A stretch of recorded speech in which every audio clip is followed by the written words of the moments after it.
welcome to the History Hotline, the hottest line for all things Black history and beyond. Hello everyone, welcome to episode 59 of the History Hotline. My name is Deanna Lynn Cook and I'm your host today. If this is your first episode, then welcome and I hope you learned something new today. And if you are joining me once again, then welcome back. Thank you for returning to learn more about all things Black history and beyond. So today's episode, as you know from the title, is about the Colston 4. Edward Colston, the statue, it's coming down. Did it need to be dragged down? That is the question we will be asking today. Now, it's a very, not controversial topic, it's a very fresh topic, shall we say. Because if you're listening to this in kind of real time when it was released, it's only a few days after the Colston 4 were found guilty of criminal damage and pulling down the statue, even though they definitely admitted to pulling that statue down. Based on some very interesting tactics from the defence, they were found not guilty. And I think it's a very interesting case and I thought I'd want to talk about it today. But I think also that I've never done an episode on Edward Colston, and I don't think I would actually want to give him a whole episode because of the person he was, and obviously he was a slave trader. And I just feel like it's glorifying him in a different way to statues, but it all the same it is. So, I'm going to give you some context and history about him, just so you can understand maybe why they were found not guilty, and why the kind of case went the way it did, and the kind of history in Bristol as well, and why that statue was such a big problem for so many people, because, even people that may not have agreed with statues coming down would have potentially argued that that statue needed to be removed. Maybe not in the way it was taken down, but it needed to go. And Bristol had a history of campaigning for that statue to be gone. So this was kind of the culmination of a lot of things, including the Black Lives Matter movement of summer 2020. So we're going to get into all of that today, starting with a little bit of history on Edward Colston, talking about how long Bristolians have wanted the statue to come down, how it came down, where is it now, and then the case of the Colston 4. Edward Colston, who was he? He was born 1636 and died 1721. He was an English merchant, philanthropist, and Tory Member of Parliament who was involved in the Atlantic slave trade. And I've taken that directly from his Wikipedia page. Now, I'm not sure if it said who was involved in the Atlantic slave trade pre-2020. I don't know. But that's what it said when I checked. And it's interesting because a lot of people just wanted Edward Colston as a historical figure to be contextualized in, within the context of him being a slave trader. And, now it's taken kind of all this for that to happen, because I didn't know who Edward Colston was pre-2020. I'd never heard of him, I can't lie. Good or bad things he'd done. However, I knew of places like Colston Hall, and some of the other kind of schools and things that were named after him, having no understanding of who he was, which I think is, for me personally, the problem when we don't contextualise these historical figures and actually have honest discourse conversations about who they were. Because human beings are human beings, not to justify his involvement in slavery, but I think in kind of any case, there are going to be people, historical figures, that have problematic sides. Edward Colston is beyond problematic. I'm not even trying to suggest that, but, there needs to be more conversation, is my point, about the good and bad of people. People aren't just all good or all bad, they're not just heroes and villains. I think there's a spectrum and people fall kind of someplace on it. Edward Colston is a villain. Sorry. I can't see him as anything else. And I'll get into his life. So he followed his father in family business, becoming a sea merchant. We're thinking about the 1600s here, and early 1700s, where trading in all the kind of new European ports, whether that be Spain, Portugal, was very common. His family traded in wine, fruits and textiles, and then later people. So by 1680, he became involved in the slave trade, the transatlantic slave trade. This is as a member of the Royal African Company, which actually held the monopoly on the English trade in African enslaved people. He was actually deputy governor of the Royal African Company from 1689 to 1690. Now that's a very high position. That's not just, oh, I owned some enslaved people. This is, I was deputy governor of the company that had a monopoly on trading human beings, kidnapping them from their homelands and transporting them halfway across the world. He's deputy governor of this. So this isn't just no small time situation here. Now, the Royal African Company, for those of you that don't know, was a merchant company set up in 1660 by, as it's called, the Royal British Crown, the Stuart family at the time, and the City of London merchants, to trade along the west coast of Africa. It shipped more enslaved African people to the Americas than any other company in the history of the Atlantic slave trade. So not only is Edward Colston just involved, he's involved in the biggest slave trading situation setup of all time. He's not small fry, is my point, and I'll stress this a lot. The Royal African Company were also responsible for the extraction of natural resources from the continent, primarily West Africa, such as gold from Gambia, petroleum, sweet crude oil, natural gases, and gold especially. The Royal African Company provided gold to the English Mint, and the English Mint are the people that make the coins for the whole of the UK. All coins made with this specific gold were designed with a little elephant below the bust of the monarch, whether that be the king or the queen at the time. And this gold also gave the coinage its name, the guinea, which was obviously used in the UK, after the region in West Africa where the gold was taken from. So not only were they so brazen in their theft of natural resources, they named it after the region that they'd stolen it from, and they, I mean the British Crown, and used it in everyday language. So everyday British people, paying with a guinea or being charged a guinea for something, that was actually a direct reference to the theft and extraction of natural resources in West Africa. And I think this just kind of highlights just how acceptable this would have been, because a lot of people have spoken about, within the context of the time, what Edward Colston was doing wasn't seen as a bad thing, essentially. It was what not everybody was doing, but it was what a lot of people were doing. And if you've got the British Crown with their hand in the extraction of gold and natural resources as well as people, how can you then turn to Edward Colston as if he should have been on a higher moral compass when the British Crown itself are invested in these activities, not to justify anyone's behaviour at all, more to contextualise it and give you kind of context of what was happening at the time. Anyway, back to Edward Colston. So, as I mentioned, 1680, he becomes a member. The Royal African Company rises up to deputy, and, during Colston's involvement with the Royal African Company from 1680 to 1692, it's estimated that the company transported over 84,000 African men, women and children to the Caribbean and the rest of the Americas, of whom as many as 19,000 may have died on the journey. Now, as we know, with transatlantic slavery, things were recorded because enslaved people were seen and treated as no more than property. And just in the same way that you have items in your house that you might insure, contents insurance, they would insure their property, human beings, enslaved African people. And so numbers would have been recorded, and I'm speaking on the accuracy of these numbers basically. So numbers would have been recorded, but not always the most accurate, because there's obviously room to lie, there's room to miscount, there's room for people to escape.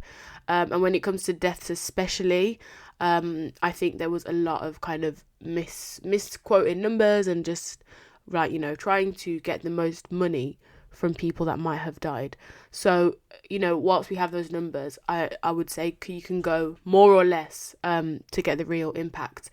But regardless, even with the numbers we have, to know that as many as 19,000 may have died on the journey, let alone those who then made the journey and then died in just the worst conditions imaginable.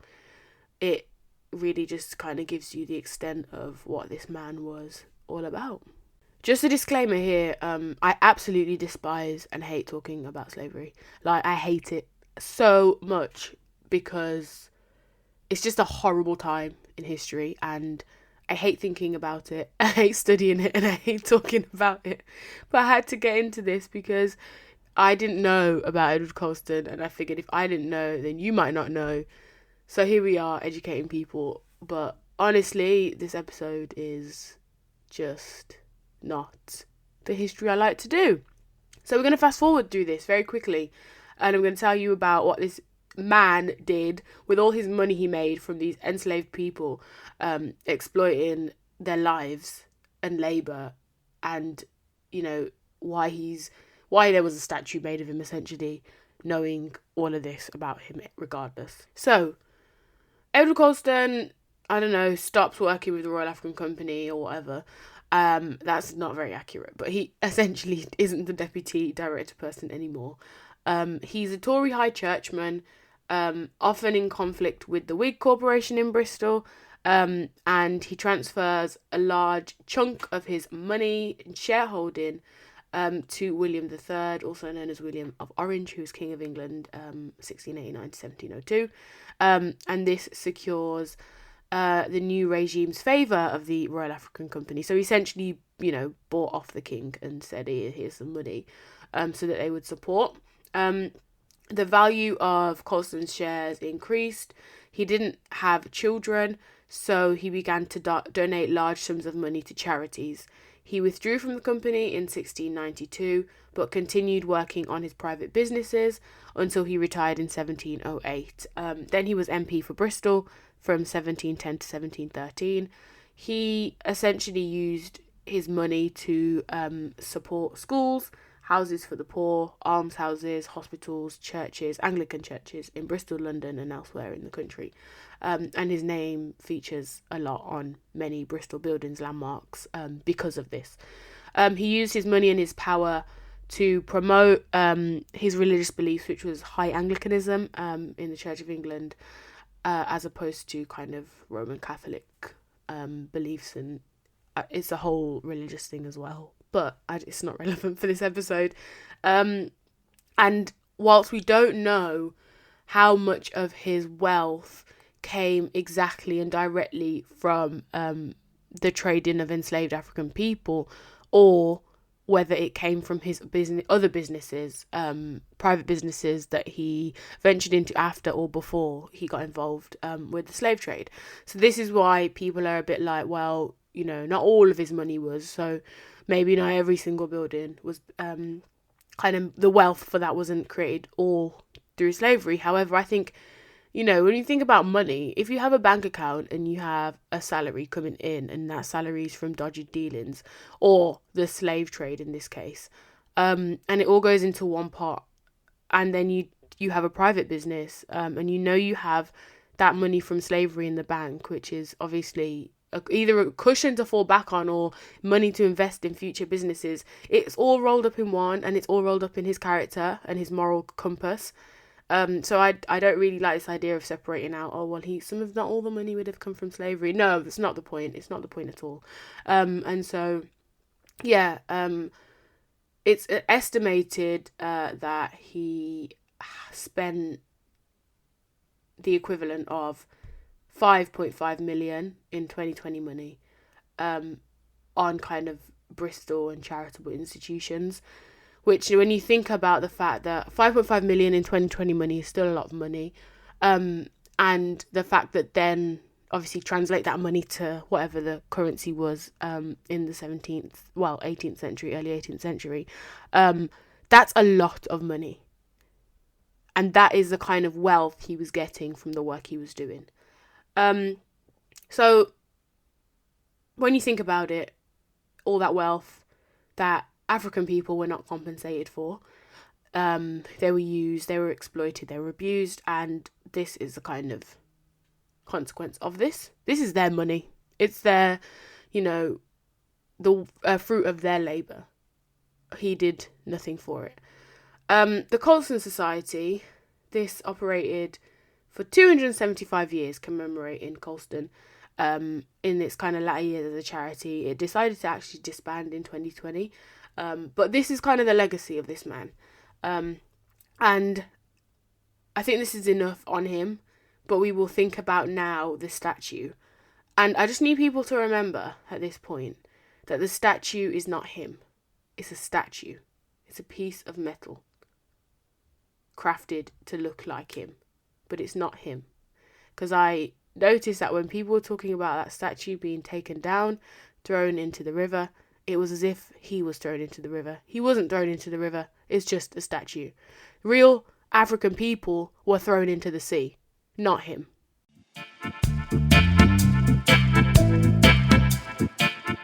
And now for our second section, how long have Bristolians wanted that statue to come down? Now, the statue was originally erected in 1895, which is 174 years after Colston's death, and for context, around 30 years after the end of slavery in the kind of British colonies, and around 90 years after the end of the actual slave trade. So the first thing to be abolished was a trade of enslaved people, well, of people, to then make them enslaved. And then in around 1830s was the end of slavery within the colonies. There was a 7-year period of apprenticeship in most of the islands, most of the Caribbean islands.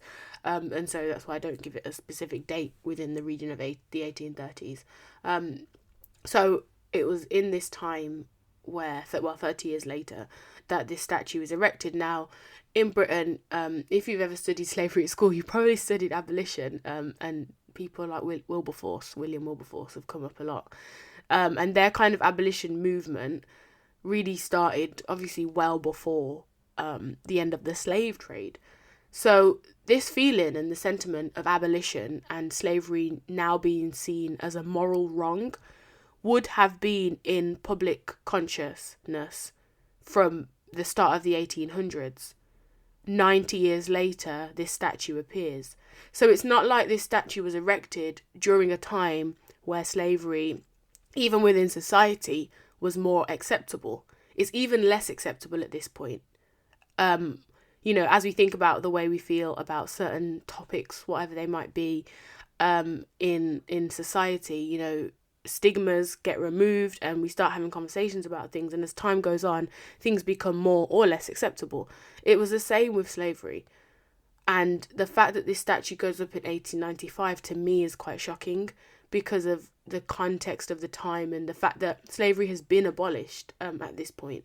So it was seen as a moral wrong, and that's the narrative that's pushed, and the agenda that's pushed when you learn about slavery in school is that people finally started to see it as a moral wrong. The church and kind of bodies like that fought, and abolitionist movements were started up in order to kind of, fix that moral wrong. So how is it then that 30 years later a statue goes up of this man that was essentially deputy director of the Royal African Company and responsible for the enslavement of so many African people? That's what gets me, I think.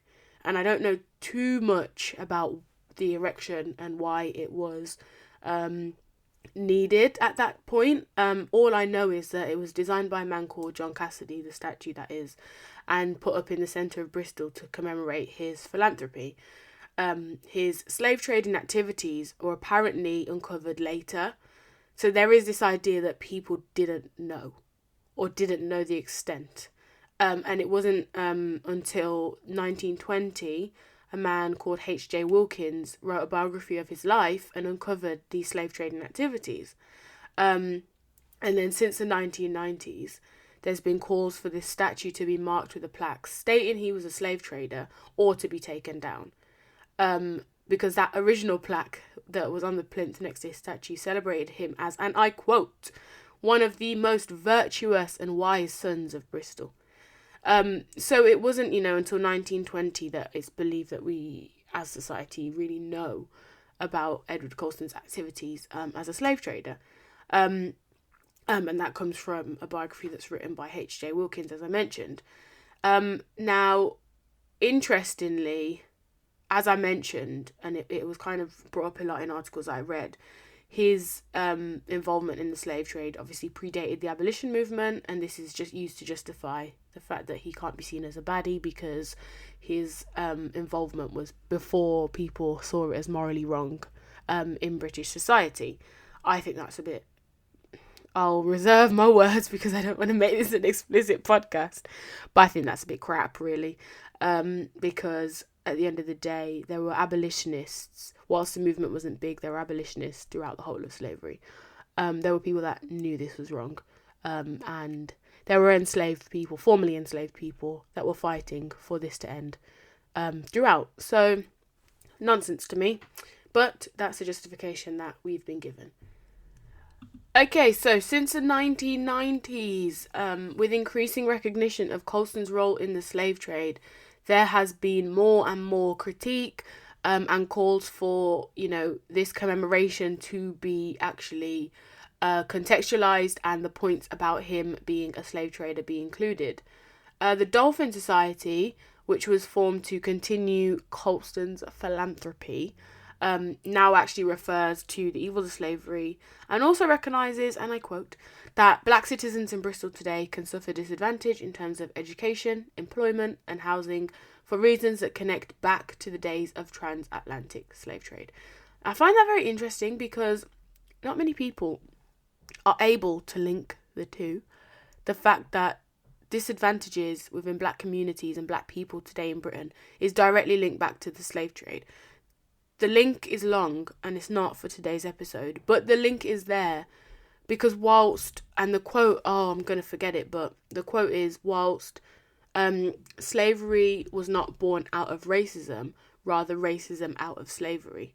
Now, the point is, there have been so many different types of people enslaved for different reasons. Black, white, Asian, North African, South African, slavery and the concept of having slaves is something that, you read the Bible, it dates all the way back.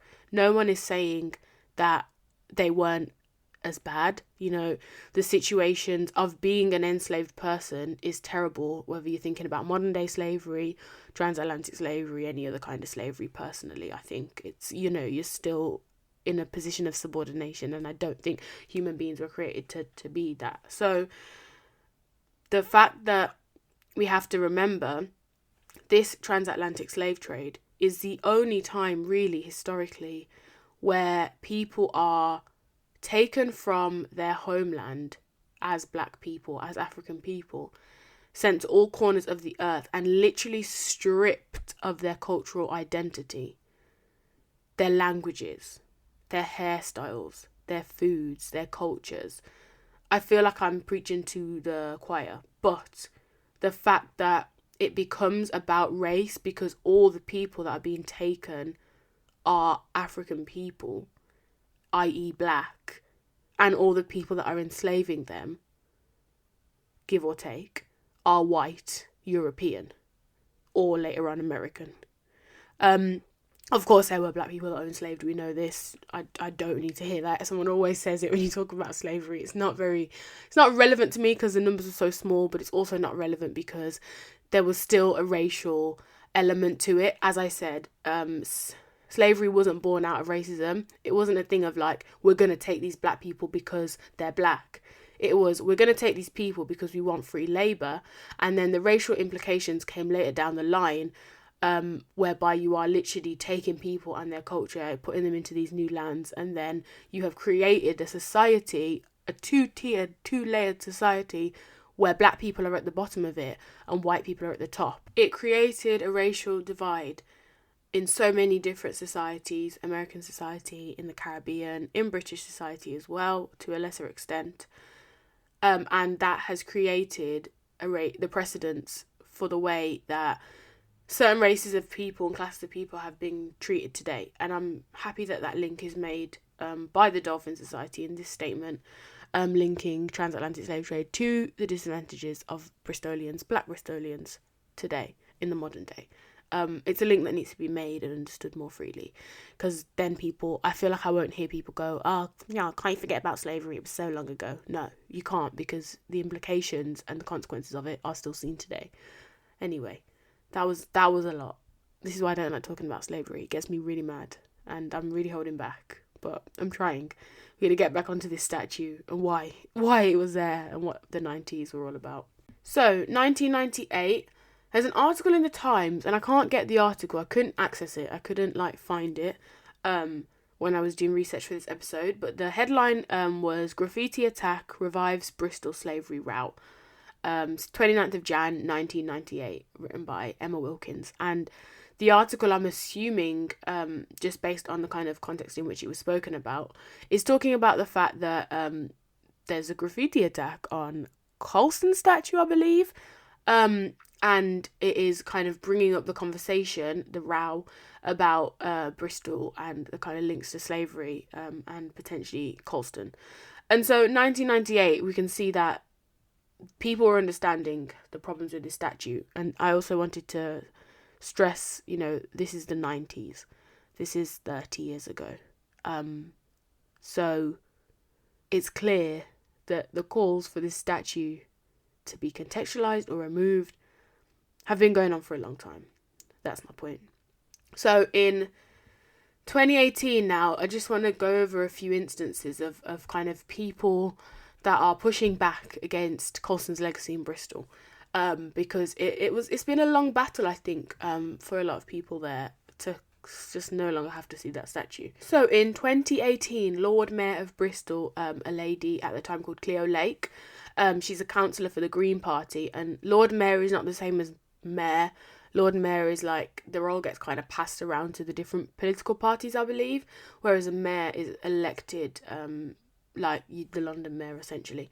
So Lord Mayor of Bristol, Cleo Lake, ordered that a portrait of Colston be removed from her office because she said she would not be comfortable sharing it with that portrait. She wouldn't be comfortable sharing the space with a portrait of a slave trader. Cleo Lake is a mixed race woman of Scottish and African descent, and that portrait was removed. She'd previously tried to remove statues and symbols of Edward Colston in the city, and she actually also spoke at the Colston 4 trial. She also admitted that, and this is taken from one of those ugly, smelly tabloids, but she admitted celebrating the toppling of Colston's statue, like many of us, on June 7th. And she was also, and I quote, shocked, alarmed and startled when she discovered a portrait of the slave trader in the London Mayor's parlour and tried to have it removed. This is obviously when she was Lord Mayor in 2018. So again, this is predating George Floyd, Black Lives Matter, 2020 movement, and the fact that, these conversations are happening. People know what this man is about and don't want him representing their city. And so, especially, I think, for Cleo Lake, as a mixed race woman who might have been the descendant of enslaved people. I don't know. I don't want to put that history on her, but, we can't be sure. Similarly, Marvin Rees, who is the mayor now, not the Lord Mayor, the actual elected mayor. He's actually the first black person to be elected as a mayor in any European city, not just the UK, all of Europe. And so it's interesting that he was actually mayor at the time of this statue coming down. And I watched a documentary, I did share it on the Instagram page of the History Hotline, called Statue Wars, and it was all about following Marvin Rees in the 3 days after the Colston statue came down, looking at the ways that the far right then retaliated to that. They smashed the grave, the actual resting place of a formerly enslaved African young person. So, not only, as I mentioned, the Colston statue is not a real person, it's a piece of metal, but the resting place of a person is actually real. Do you know what I mean? That person lies there in the ground, and that was damaged. He was sent hate mail. He was sent death threats. His house was on kind of a terror alert. The police had to be really vigilant in whilst they called it, kind of categorised it as low risk, there was still a risk to the safety of his wife and his children. He woke up one morning with Marvin Rees Needs to Die on the pavement outside of his house. The documentary it's not about him, it's more about Bristol more widely, but because they follow him around, you really do get to kind of understand what he's going through, not personally so much, even though I've given you the personal examples, but his response as a government official.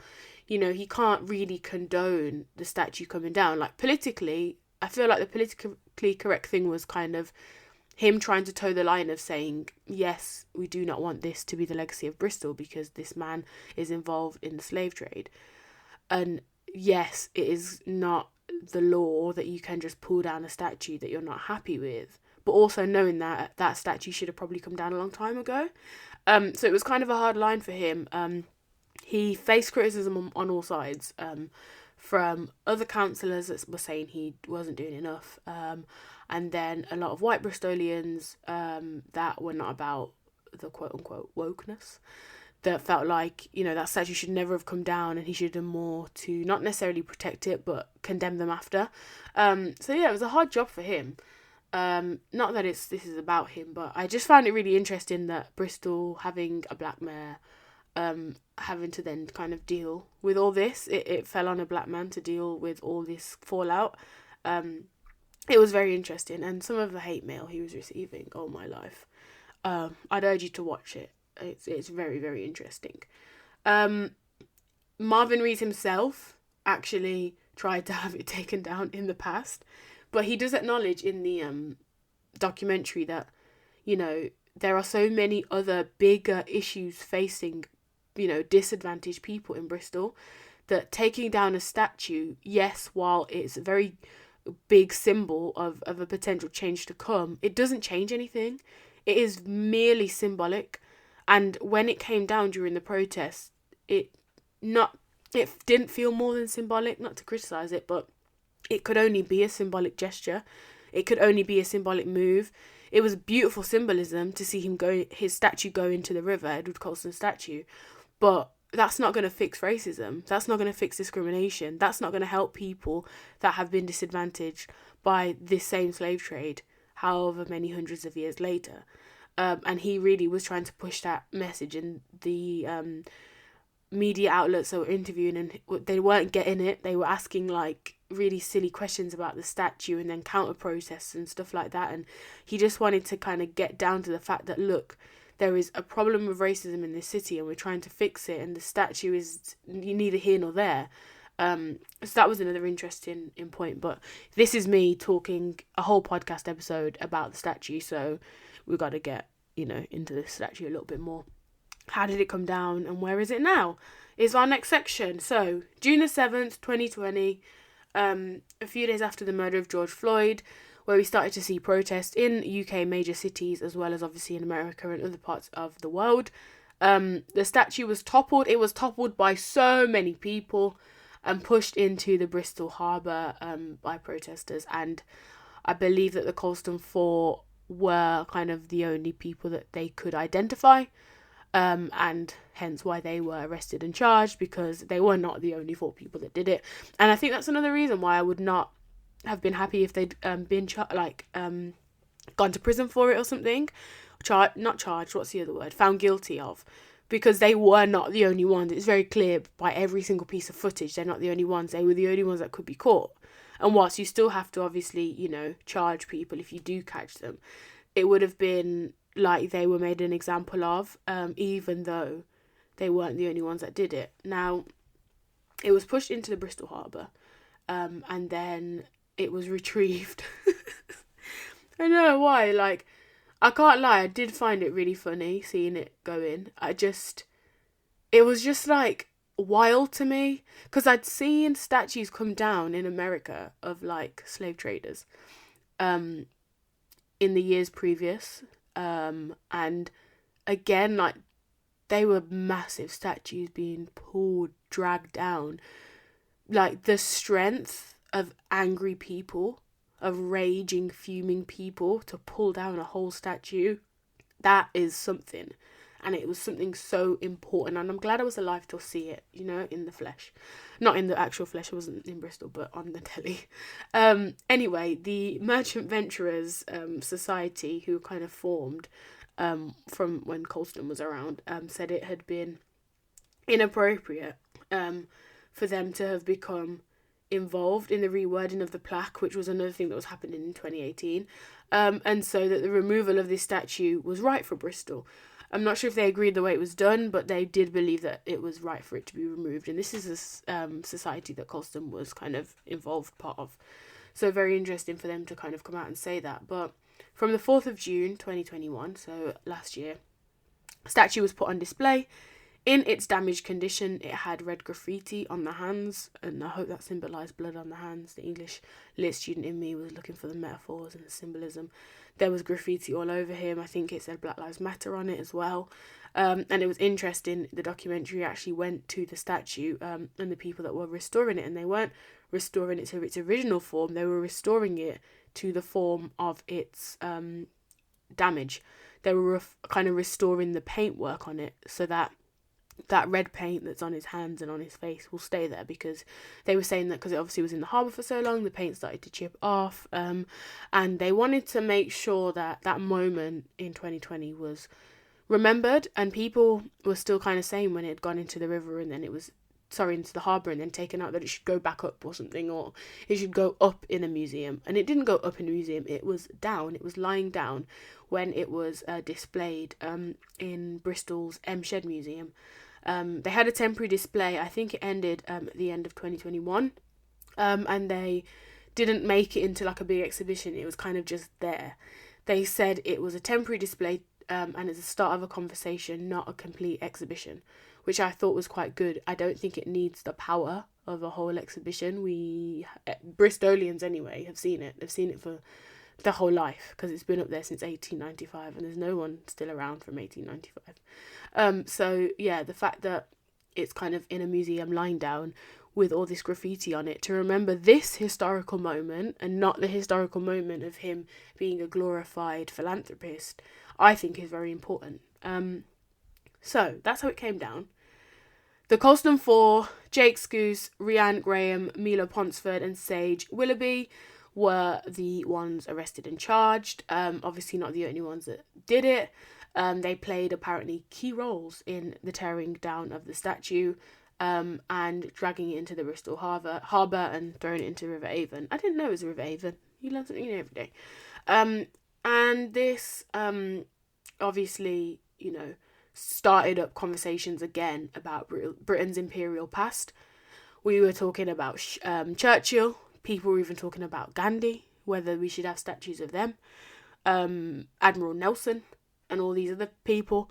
Do we need to contextualise their lives and talk about the negative, racist, imperialistic things that they said and did, as well as the quote-unquote good things they did? So it was very interesting that this statue coming down was able to kind of trigger these conversations, and I think that was probably one of the most important things from what happened, on June the 7th. The trial itself, the trial of the Colston Four, was only last week, and I just found the strategy of the defence so interesting, because in my mind I was like, when these people had been charged, I was like, there's absolutely no way, if they're caught on camera pulling the statue down, they cannot be charged with pulling the statue down. But this is a big opinion, I don't see why they would go to prison for that, because I just feel like, personally anyway, prison should be for people that we can't have in society because they're too dangerous. I have other views about prison that I'm not going to share on this podcast episode today. But for what we have now, I just feel like those people are not a threat to society. They're not, a danger to the public or themselves. So just putting them in prison is a waste of taxpayers' money in the bare minimum form. So I'm happy, obviously, they were found not guilty, jubilant even. But this is the kind of strategy that the defence used. So the Colston Four, as they were named, through their own legal arguments and their eloquence as young defendants, to be honest, placed history at the centre of the trial.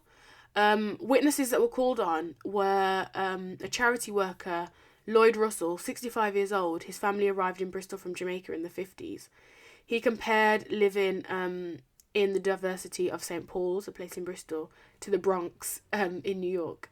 And he talked about the fact that he'd gone to a mostly white grammar school. He'd first faced racism at the age of 11. At a time, he just didn't want to be at school. There was vigilante groups throwing things through his window in his family home. His father was a proud black man, as he described. And, you know, took his mom to a place called Broadmead, and people spat in her face. And, you know, this was him talking about the realities of living in Bristol in the 50s as a black boy with black parents and a black family. And that's the kind of evidence that they used. David Olusoga, historian, he actually brought the evidence that I gave you at the start about Colston, about his fortunes that he made as a shareholder in the Royal African Company, and as a slave trader, kidnapping and enslaving around 85,000 Africans, including 12,000 children. He brought all this as historical evidence. And I just find it fascinating and fantastic that history was at the centre of this trial. Like, the way I spoke about the Mangrove 9 in the first ever episode, I feel like this trial, once maybe we can get more trial records and things like that, will be spoken about in a similar way. Whilst there won't be the racial element of the Colston 4, there were 4 white people. It will be a very different kind of situation when we think about it, but I love a good trial, me. So this was very interesting to me. So David Olusoga, he spoke as well.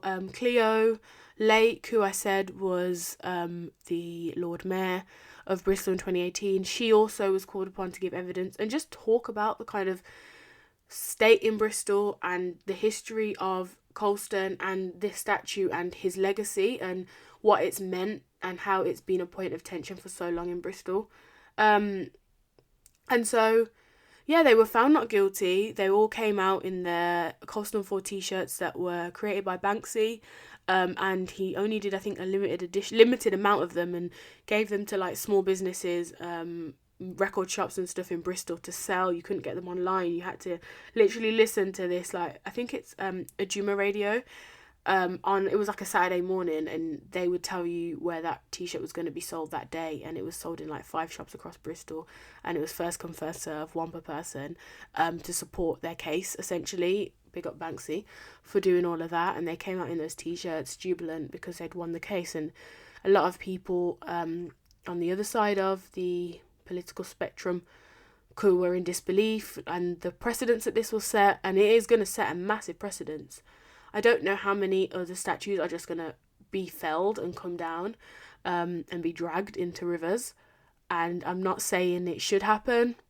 I wish that the conversation would move beyond statues to actually fighting discrimination and improving the situation for some disadvantaged groups, marginalised groups within society, especially black people, in this context. Statues are a big part of how we understand history, but they're not the only way. And I think we could have all the statues of all the kind of evil people in the world up, but if we understood them to be evil people and we had that history and knew that, then I think there would be less of a problem. But the issue that most people have, and rightly so, is glorifying these historical figures in a false light that is not really justifiable is problematic. And that is going to be all for me on this episode. I just want to leave you with the point that that statue of Edward Colston was pulled down, and across its 17th century robes is scrawled BLM, Black Lives Matter. And let's be honest, black lives did not matter to this slave trader in the 18th century or the 17th century, but they had to matter to him and his statue as he ended up in the river in 2020. Thank you so much for listening. I hope you have a wonderful week. Goodbye.